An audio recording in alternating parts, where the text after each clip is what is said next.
नमस्कार, आपण पाहता हिरकणी न्यूज. हिरकणी न्यूज प्रत्येक क्षण ताज्या घडामोडी आणि महत्त्वाच्या प्रत्येक बातमीसाठी नेहमी तत्पर. सांगली जिल्हा मध्यवर्ती बँक शताब्दी वर्षानिमित्त आजपासून कृषी महिला बचत गट प्रदर्शन.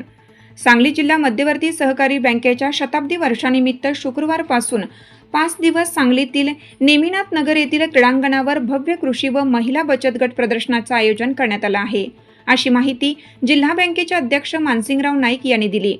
अध्यक्ष नाईक म्हणाले की प्रदर्शनात कृषी क्षेत्रातील आधुनिक तंत्रज्ञान, अवजारे, सेंद्रिय शेती, ड्रीप इरिगेशन, हरितगृह, पशुपालन, कुक्कुटपालन, डेअरी, मत्स्य व्यवसाय तसेच प्रक्रिया उद्योग अशा विविध घटकांचे 100हून अधिक स्टॉल उभारले जाणार आहेत.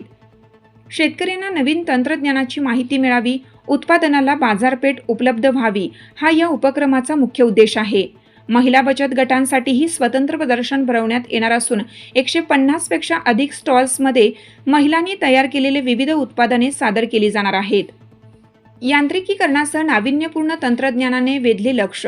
बँकेशी संलग्न बचत गटांना मोफत स्टॉल देण्यात येणार असून थेट ग्राहकांशी संपर्क साधून व्यवसाय वाढवण्याची संधी मिळणार आहे. श्री नाईक म्हणाले, प्रदर्शनात शासकीय योजना, अनुदान, विमा, आर्थिक मार्गदर्शन यासह विविध कंपन्यांची माहिती उपलब्ध होणार आहे. तसेच ई-बाईक, कार व व्यावसायिक वाहनांचे प्रदर्शनही पाहायला मिळणार आहे. बँकेच्या सभासदांना मोफत स्मार्ट कार्डचे वितरण करण्यात येणार आहे. दररोज सायंकाळी सांस्कृतिक कार्यक्रमांचंही आयोजन करण्यात आलं आहे. प्रदर्शनात शेतकरी, महिला बचत गट, उद्योजक आणि नागरिकांनी मोठ्या संख्येने उपस्थित राहावे असे आवाहन करण्यात आलं आहे. आपल्या हिरकणी न्यूज चॅनलला लाईक करा, शेअर करा आणि सबस्क्राईब करायला विसरू नका आणि रहा अपडेट.